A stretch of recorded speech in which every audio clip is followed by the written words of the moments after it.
Yeah, Frame Raider! Japan's electronics company Sharp isn't known for video games these days.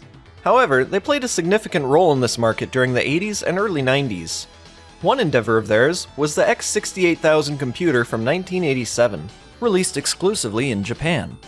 As a home computer, it was capable of many things, but is most well known for playing video games. In truth, a good percentage of its library are shoot-'em-ups, but on a broader scale, it's a home for many excellent arcade ports, several of which rival the original experience. None of the games that I've played require a knowledge of the Japanese language. In fact, a good percentage of them are in English. So if you're thinking of checking these out for yourself, there's nothing stopping you, really. Except perhaps that $2,000 price tag.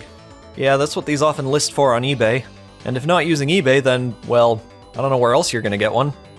Emulators for the X68K, which is what I'll be calling it now for convenience, are widely available. So I figured, why not take a look at these highly regarded ports? There are countless I could discuss today, though to contain this project, I'll be sticking with Namco games. Most of these were created in collaboration with Dempa and Micomsoft. They did a lot for the gaming scene back then, but these days they're known for creating video scalers, converters, and, oh, the Framemeister. How about that? I've gathered 8 games to look at today, starting with Bosconian, released on the platform in 1988. I used to have a physical copy of this one. Oh, good opportunity to talk about their packaging. The first model used 5¼ inch floppies. If you've never seen one before, they're housed in a flexible plastic jacket, and indeed quite floppy. Here's the game box next to an MSX cartridge, which is close in size to a cassette tape. By comparison, you can see that the X68K boxes are quite large. Now, just one last thing before we get started. I'm not here to explain or review the games themselves. This is only about their execution on the system. So if you're unfamiliar with these classic titles, this might not be for you. Now then, let's get into Bosconian. You can choose to start from the beginning, round 17, or 33. Whichever you pick, the player is then shown a brief cutscene of the fighter ship launching into battle. We're only seconds in and there's already so much to love about this. Locked all. From here, it's the familiar arcade game, but with enhancements. All the original sprites have new lighting detail, and now there's in-game music, with a new track selected every couple rounds. Locked all.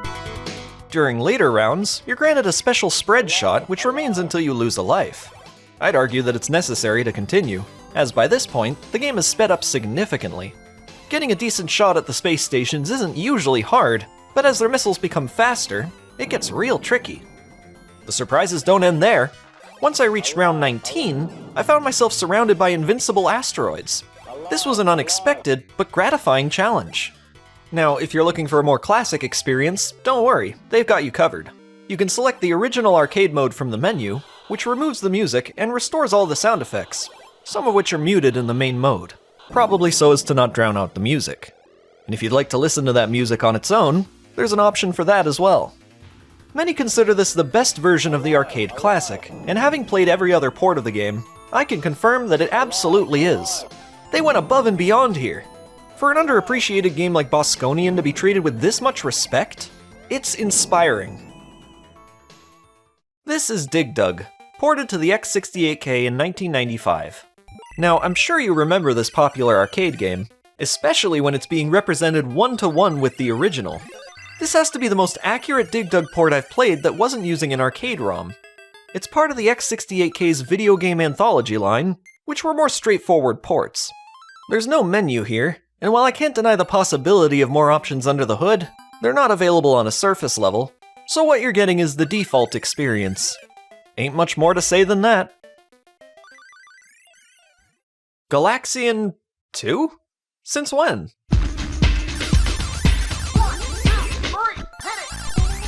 Wow, okay. So this one wasn't handled by Dempa, but a group called 68 Bank in 1996. I'm guessing they were some kind of unlicensed indie team, as I can't find any information about them online. Unlike the original Galaxian, you can move freely around the screen. Your single shot is replaced with a spread fire, which is certainly required for the amount of enemies they'll throw at you.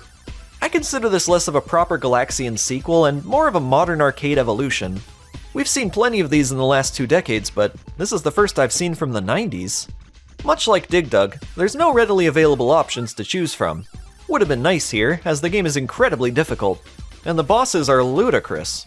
That all said, it's actually pretty fun, and I really enjoyed the soundtrack. Here's Mappy.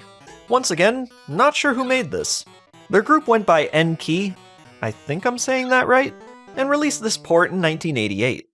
Nice of them to include options here, like round select, difficulty, and game speed. Higher speed and difficulties require a godlike player. I mean, holy crap, look at all these enemies! Mappy's colors are a bit different from the arcade, but it still looks very nice. The music isn't quite the same though.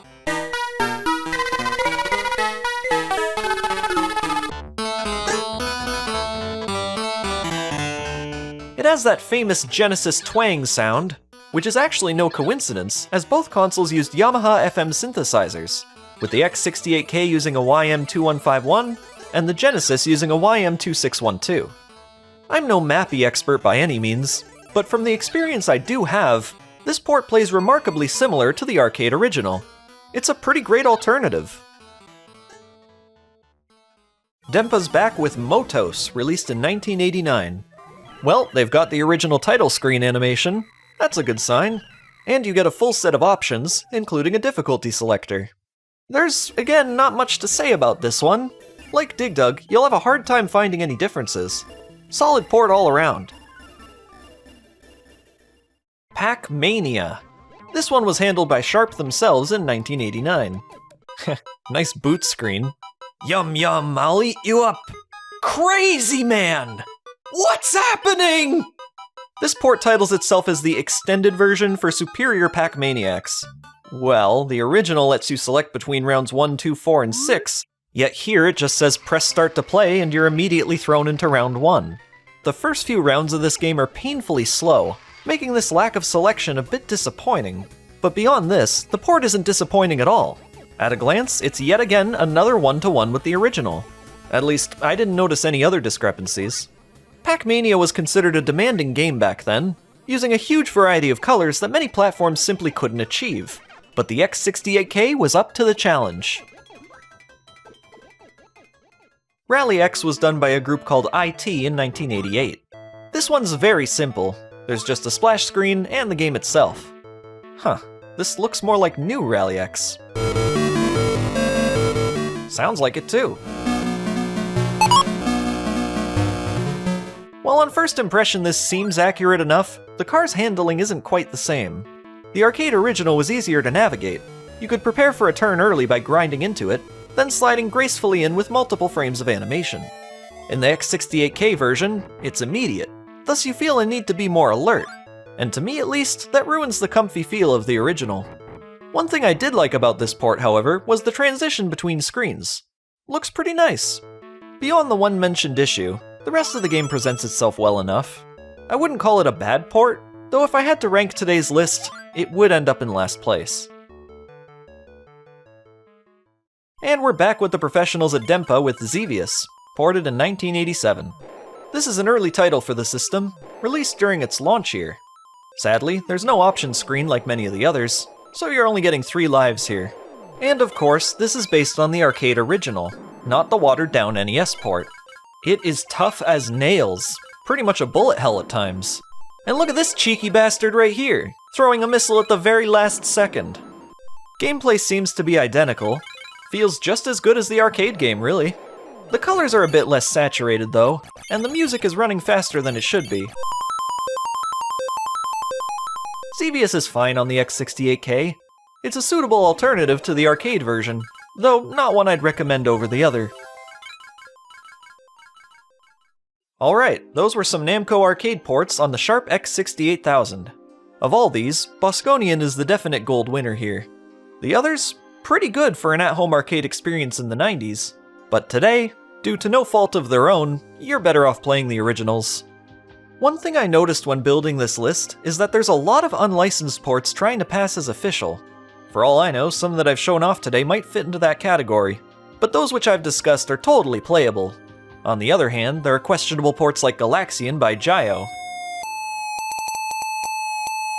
Is this even playable? Either way, hope you enjoyed the video. I'm thinking of doing more lists akin to this one in the future. It's always cool to discover what's out there. Thanks for watching. If you'd like to hear more from me in the future, consider subscribing to the channel. See you next time!